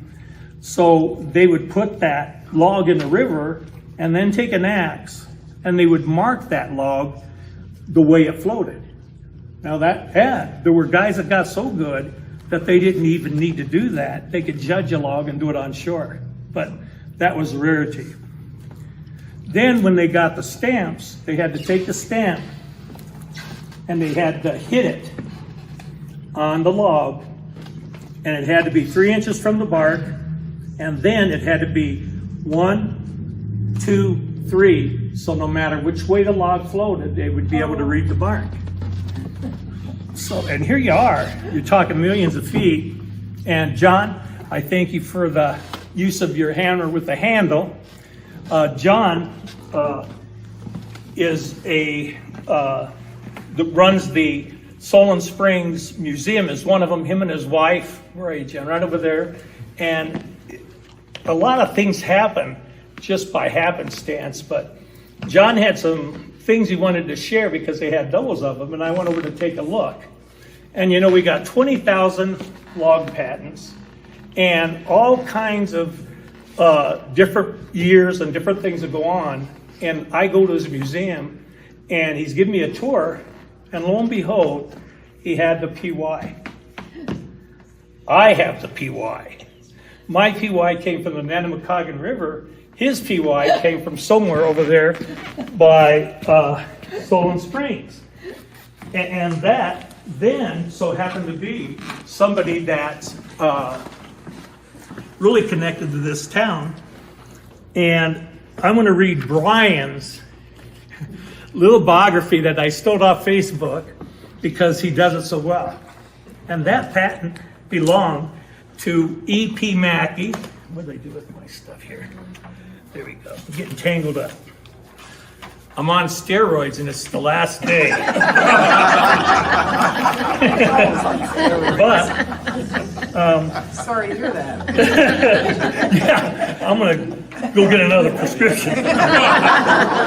But I'll pass around an example of a log patent because somehow I got out of sequence here with my pictures. But darn it. Oh, here we are. All right, we're back in sync. I found the PY patent, and that was Edward P. Mackey. And Edward P. Mackey got that patent in 1898. I'll pass that around. And on the other side, what did I put there? Brian's Fidstads. Well, I have a copy so I can read it before you get it. E.P. Mackey is a lumberman's name often seen in old Gordon records. In the late 1890s and early 1900s, I got curious about his story and learned he was the son of James Mackey, a very prominent old lumberman of the area and nephew of both Thomas Sutton and William Santre. And so that was pretty good. And we know William Santre was the king of lumber. So Brian goes on to say, the Mackey house was on Antwine Drive, on the lot where Mike Anderson's place is today. E.P. Mackey was at one time the Gordon rep on the Douglas County Board. At that time, Gordon comprised what today also includes Wascott, Dairyland, and that's how I got involved in this historical society. Historical society. Sometimes on the hysterical side. I gotta have a sip of water. Wow, you need to get him off them steroids. Either that or learn how to control them. All right, where was I? Anyway, so Dairyland was Gordon, all the way to the state line. So that's kind of how I got involved with Brian. So at that time, Gordon comprised what is today includes Wascott, Dairyland. E.P. Mackey was hired out to do timber cruising up in Ely, but work in northern Minnesota was not kind to him, to say the least. In 1901, E.P. Mackey became lost, was found alive but unconscious after 3 days of a search. In 1904, he drowned in International Falls. His body was buried down in Bayport, Minnesota, then southern Stillwater. From where he was born and raised, for long as I've known his name, I've always pictured that he was an older gentleman. He was only 35 years old. And all of those things happened in that amount of time. And the odds of me finding his patent, his log, stamped way down in the Barrens in St. Croix, south, almost where the Nimicaggan comes in, is rare. But then to find the hammer that matches it at another museum was really rare. Does everybody know Herb Wags? Herb oftentimes comments on both of our historical sites. And his comment to Brian was, Mackey was the president of the Percival Copper Mining Company, reopened the 1860s, 1870s pervial copper diggings west of the Brule around 1899 and 1901. I knew he is an earlier Gordon guy, but he was unaware of the fact that he had done all those things. So one of the things about some of these big famous loggers is you find them on all kinds of boards. You find them on, some of them kind of did it profitably, but Isaac Staples was on the land patents. Isaac Staples worked in the office. He was vice president of the bank that held all the money that went all of the things. So they all held positions of power, and some of them used it. All right, now, Brian found a gentleman named Albert Stuntz. He found his diary, and I have that diary. And in fact, I gave a flash to John and to our historical society, and he really has a lot to do with the rest of this stuff. But his brother, George Stuntz, is the one that surveyed this whole area in early 1850s. Albert he was a surveyor, but he was also hired out to be one of these lumber inspectors, and also would work. So he would come up and make sure that the people were cutting on their own property, that they were using their own stamps, and that and then sometimes he would tally it for them, and he would do a lot of stuff. Now, in his diary, he speaks a lot about all these loggers. And that's Aaron Chase had a camp just north of him when he was building the 1863 Stagecoach Bridge. He actually built that in January. And does anybody know about that one? If not, there's a really good book written, and Brian and I have done some of the research with the gentleman that wrote the book, and it's the 1863 Stagecoach Bridge that earlier today we had talked about a wigwam, and I'm going to get ahead of myself, and I don't want to do that, but he wrote the book. Stuntz built the bridge, and he also went and visited all these logging camps. I was going to say, just to tie everything together tonight, and Andrea's dad wrote an article about that bridge. Andrea? Oh, did he? Yeah, he did. Oh, wow. And yeah, Don Munson wrote a really good book, and Brian on many occasions, and me sometimes, found the trail. And actually, we maintain an area so you could see the trail where it crosses the Nimicaggan. It's really, really neat. But that's for another story, like Bill would say. So that tied all the loggers. One of the things that tied for us is, besides Chase and all of those other people, he would go to E.P. Mackey's camp on Webb Lake. E.P. Mackey had the same brand or stamp over there on Webb Lake, if you know where that is, in Wisconsin, or further, Burnett County. And he would send the logs down Webb Creek, hit the Nimicaggan, and then go down to the St. Croix. And So stunts, we learned that he did that. Okay, but that kind of covers EP Mackey. So I'm going to send a picture around of stunts, and then I'm going to send a picture around of Antoine Gordon. And that's where this really gets to be kind of special for us. And 3 times today, when Andrea was talking and other people were talking, I always go, God, I wish Doug was here, because he and I shared this stuff. And I got another coincidence that happens with Doug, and it all happens. It's unbelievable out of the odds that it would happen. But anyway, Antoine Gordon had his own brand, and 2 of his family members are right here. One of them just joined our board today, and I gave him a stamping of that, and I gave him a copy of the patent. This patent here was taken from this picture. Kevin did that for me. And then I have a friend that does old time blacksmithing, and some of you folks here know him. He's Shane Gallagher, and he made me a metal one, but it would not serve as a hammer, but it was so that I could make imprints in some wood so that we could show it. So at the museum, we're going to have his patent. We're going to have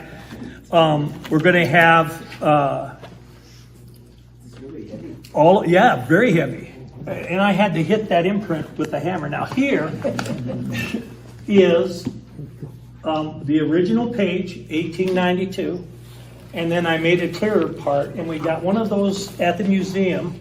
But then also I was able to give his Brian chose one, and the museum gets one. It's the imprint.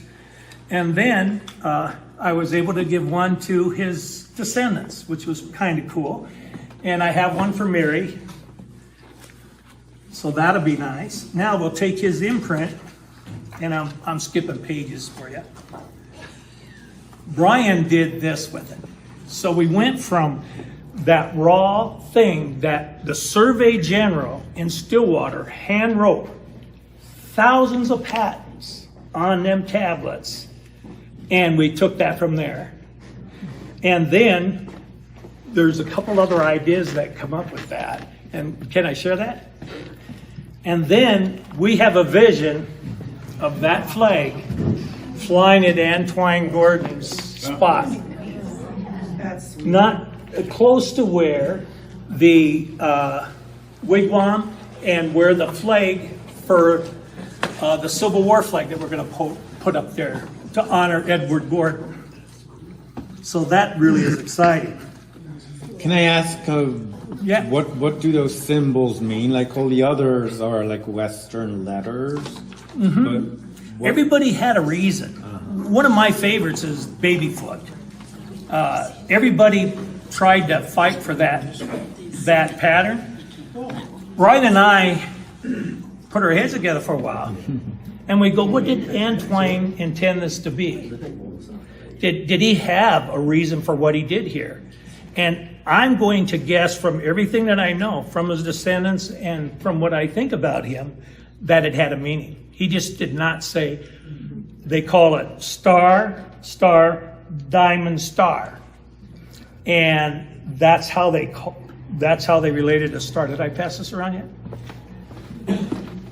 So in order to get that imprint, I had to take a hammer and put it. And I tried all kinds of different wood, and basswood is what works. So that's why it's that way. I'm going to share one more really rare thing, and it happened between Doug and I all the time, and I can't explain it. But I would be doing something, and the odds of something happening were slim. I mean, 20,000 log patents, I was probably only looking at 3,000, and that part of 3,000 is right here. And I see Antoine Gordon's, but then I have this one. That was mine. Doug had the duplicate and it's the only one he had. Isn't that odd? I mean, the odds of that are slim. It was meant to be. And I told that to John. This is John's hammer. But so in 2, did I give you an imprint on that? Yes. I did, and I have one for Mary as well. In the basswood, actually, I can hand that back to her. Everybody, if you don't know Mary, she's Doug McDonald's wife. And I got to tell you, Doug McDonald was very special to me. I knew him a shorter time than a lot of people knew him, but for some reason we had a connection. And I know history was part of that, but you will not believe the coincidence that happened between us. Things like this all. That was pretty cool. This is what a log hammer would look like. So here you are. I'm guessing anywhere from 30 below zero to before the spring thaw. And every log had to be marked. And when you marked it with this, you had to do 3, one on the top, one on the side, one on the other side, and then you had to do the butt end. The wood is frozen, and all you hear is pop, bang, bang, bang. Could you imagine? Millions of feet of logs. And the air is clear. You could hear it between the crashing trees all the way down the river. So do they heat them up before they hit them, or? No, this was actually just an indenture, and I duplicated that indenture by taking that metal that we made, pattern, and I had to hit it with the hammer. And if I would have had that, I could have made the imprint really easy on a pine. I sliced 30 different slices of pine and tried to do it. So next to my campfire places, these big hunks of pine to go work. And pine isn't the best for cooking hot dogs on, but it'll work. But this, when I started it, I thought it was simple. It's became overwhelming, and I can't stop.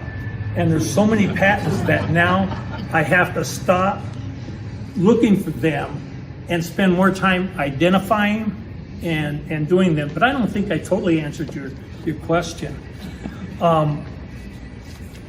Some people had different things that they did.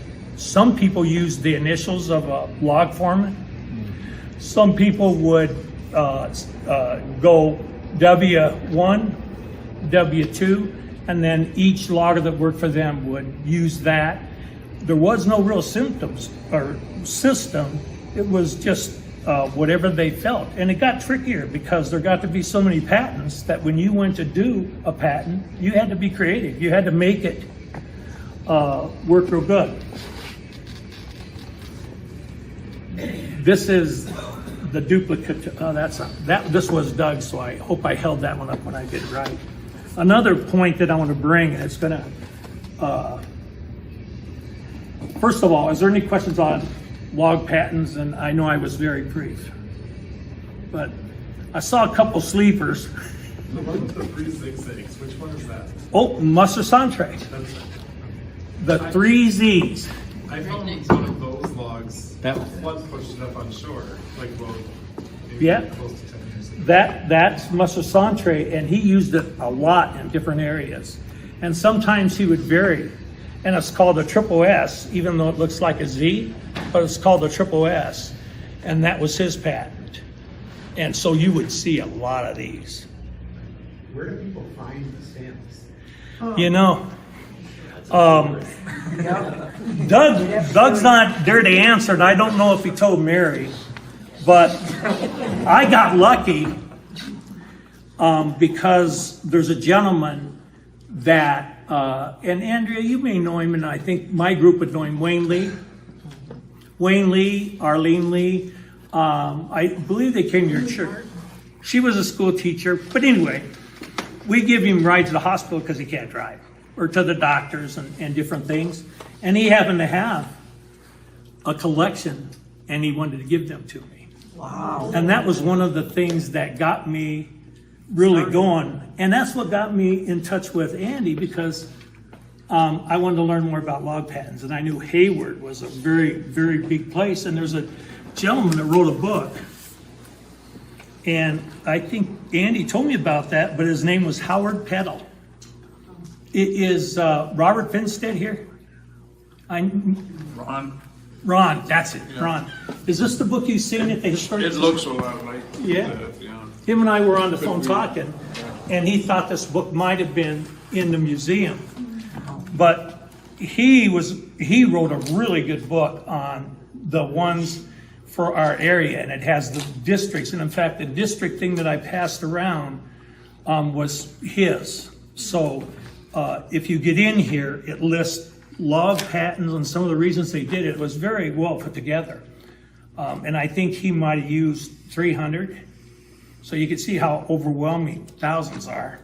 But that was pretty good. So there's a lot of resources. So to answer Brian's question, as I told you on the phone, my mother found one of the log stamps, but the handle's still on it, right out in front of her house when she was wading in the river one day.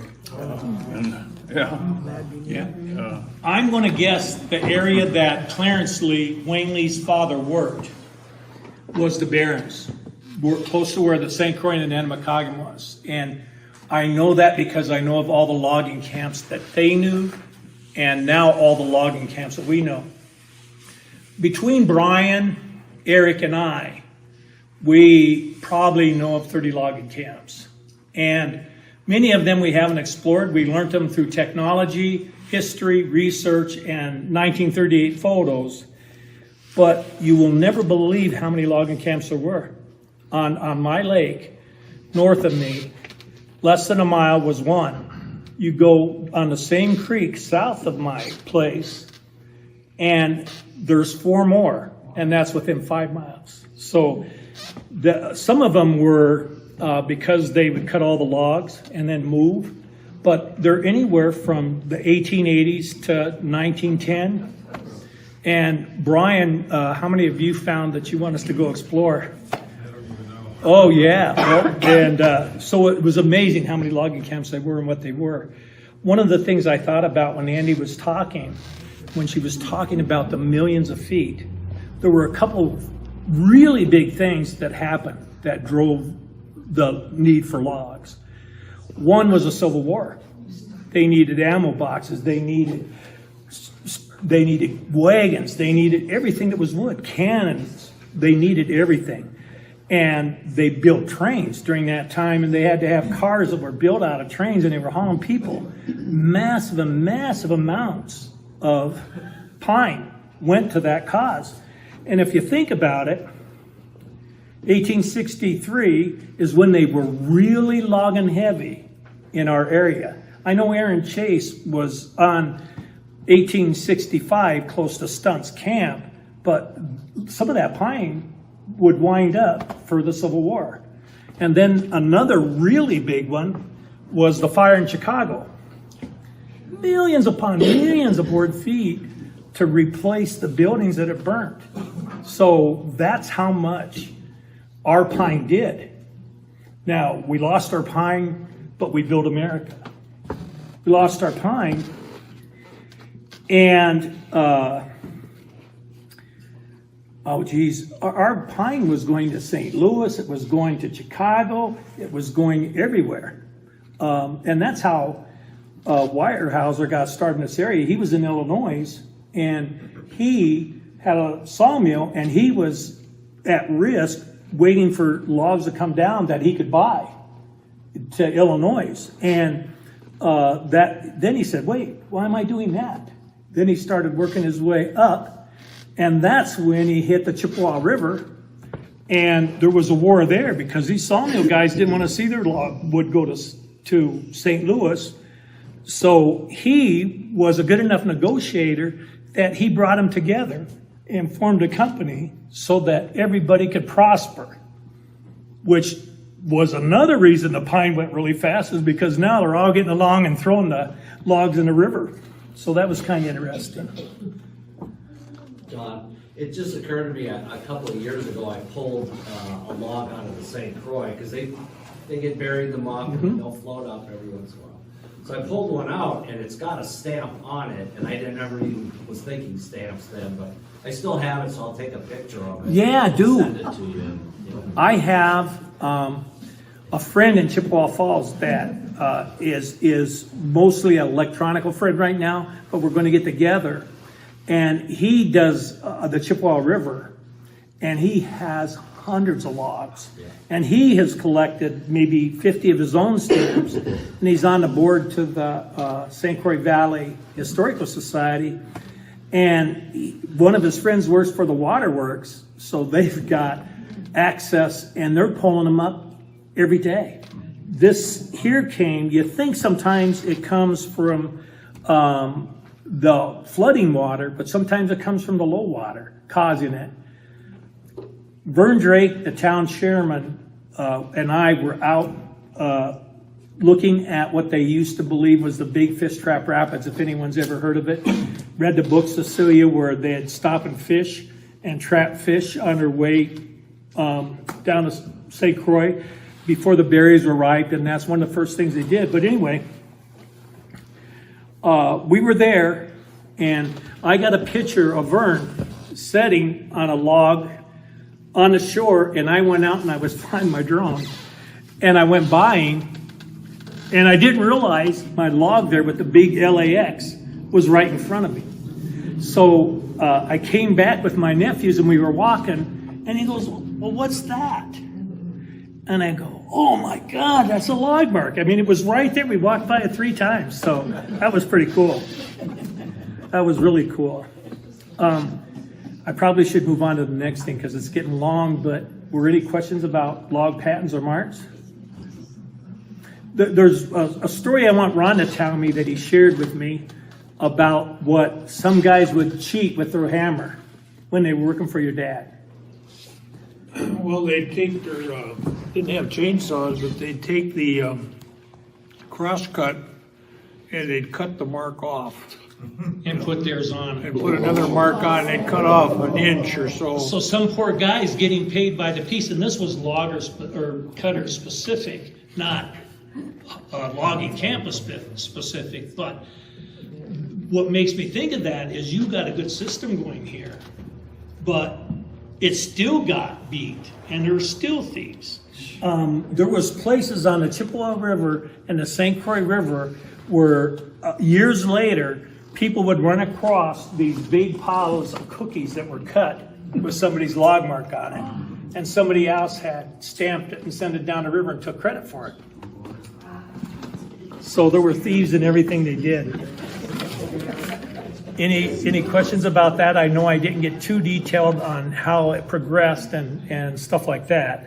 But another part that really interested me, I got to find that piece and pass it around and actually speak to it. Johnny, one thing I was going to put in there with these log marks. Yes. After that was abandoned, you know, the stamps. Yeah. They went to crayon. You know what I mean? There was Oh, for lumber, yeah. A marker about that big and about that long. And then on the butt cut, they'd make a mark on there with the crayon instead of using those. Yeah, and I think at the time that was a little easier because there weren't millions of feet at one time. Most of the big forests had been cut. But what we used to do was we would wax the wall of logs so they wouldn't dry. And then we would had fluorescent orange paint and put our initials on it. No one's going to mess with it. But this is the last piece that Brian helped me and another historian that does stuff with us helped me. And it's called Landmarks, Places, and Names Derived from Loggers. And you'll never believe how much impact they had. So Bergen Creek, Chase's Creek, Chase's Brook, Chase's Dam. Now Aaron Chase started out as a logger himself, but eventually became a dam builder. So a lot of places where he went, he built dams, so a lot of things got named after him. Then we have Boubart Island, and then Ratigan Dam. And I'm saying it that way because that's what it is, Ratigan. And now it's called Ratigan Dam. And the Dairyland Outdoor Veterans Retreat that I'm a treasurer of is right on it. But Brian came across a record from a county employee here, and that's where a lot of our records came to Gordon. And he was going over to Ratigan Dam and talked to Charlie Maley, who is the grandfather of another historian that works with us. So we knew that the name got misconstrued. And there was a Ratigan, I think it was about a block down the river, because I've been to that dam too. So, but anyway, it's now pronounced Ratigan. And come to find out, when I'm going through these log patents, there were Ratigans that were loggers, and there were Ratigans that were loggers. And some of them were prominent people, and Brian knows more of that story, but I'll go on. Miles Lake, Crotty Brook, Crotty Lake. I got a lot of Crotty's patents.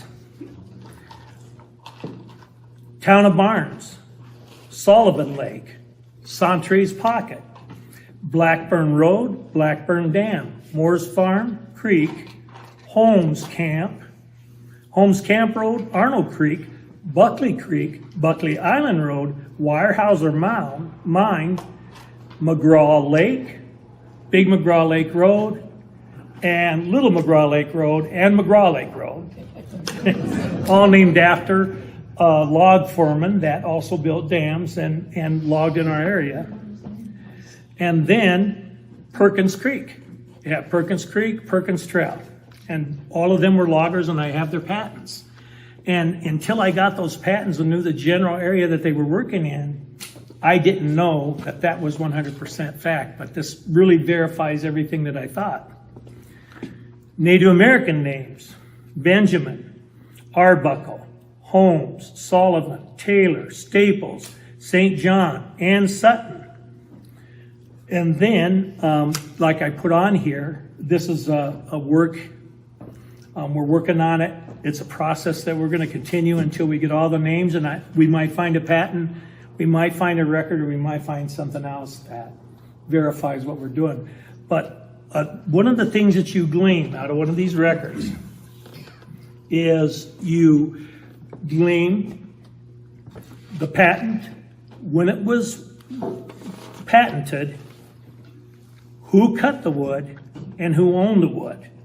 And then with some other things together, like we know that anybody that had a patent close to Antwine and they were working that area would have been this vicinity. So it puts a lot of things together in one thing for us to make a record of it, and to prove. A lot of times we prove a lot of stories wrong, and that doesn't make some people happy, but history is history. All right, well, I still got a voice. Any questions? I missed a lot of people. Andy, did you find that on? I didn't find that. I found this. Yeah. And It's a CAC patent. JJ. yeah, those were ones from. I think I have the CC at my home. I might be wrong. Yeah, take a picture. I will. And then I will explore the records, because them sometimes you can find easier because they're just a C. They're not double star, triple X, Y or something. So yeah, I'd like to do that. It's when in our neighborhood, you could drive 3 or 4 miles in any direction, and there would be a half a dozen camps. A sawmill, a camp, a sawmill, a camp, a sawmill, a camp. For me to drive from the farm, the 7 miles to Hayward, there's the Mosquito Brook Camp, which is, we found, you were asking where to find log stamps. We found one in the dam. My dad bought the dam. And so there was a blowout, and we found the log marker intact with the handle. And it was just laying there on the ground. You know, you just never know. Yeah, and I know they didn't have the technology that we have today. I have a metal detector. You can zero out anything you want to zero out. And if I wanted to take one of these at different sizes, I could put that in there and just look for these. You couldn't do that in the past. You would look for any metal, and that's what you would have to live with. Now, I'm still a little bit of a rookie compared to what I could be, but I still let it go full bore sometimes when I'm at a camp, because sometimes a little nail will tell you a big history of what year the camp was made, a lantern, a piece of pottery, or something like that. So a lot of clues. Any other questions? Brian? Did the steroids help with making the log stamps? No, that was in between. That was I think it was allergies, and then it turned into a chest cold, and it wouldn't go away. So they gave me steroids. So in between, I was kind of sluggish making these. Otherwise, there's been twice as many. And then it came back, and this time they gave me antibiotics and steroids. But Hopefully it'll go away for good. it made me a little out of sequence for my talk here, but I You covered. did great. I think I got it. Appreciate it. And you know, I want to say another thing as they're selling, doing what they're going to do, and that is, I'm on 3 different boards, and I lead another group on Friday mornings. And this board is amazing. It's in sync. They all have a common cause, and look what they get done. I mean, how many people have preserved as much as the town of Gordon, and how many people are still adding? Caboose coming, the park, and all the way down to our little Antoine Gordon patent flag. It's pretty cool. Very good.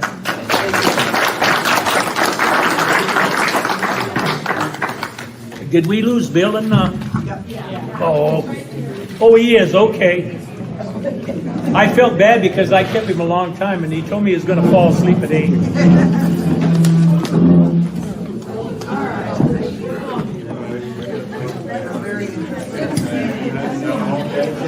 Thank you very much for Oh, buddy, you're welcome. John, Oh, thank you so much. It was Thank you. fabulous. Oh, Thank you know what? I was going to do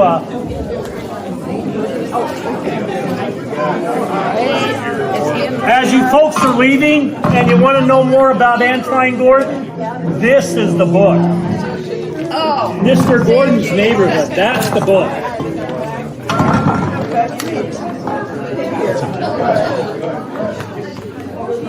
I forget. How are you doing, Greg?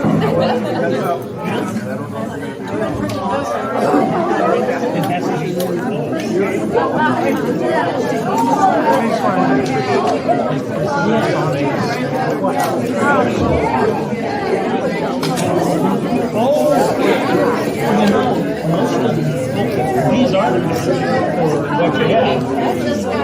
Oh, okay. So we're good. Oh, good. I thought I missed something. No, I don't have. You know, and another thing is, I have this digital. Yes. Look at how many I have. It's unreal. I have globes. Yeah, no. This one here, all that, and then yeah. You gave me such one on others to have that. Yeah. But I think you want Yeah. And that. And I can trade off something that Yeah. Now, I see it's coming back. Probably junk or Do you something want like it? that. Yeah. Yeah. so You know, this was quite a lot of people.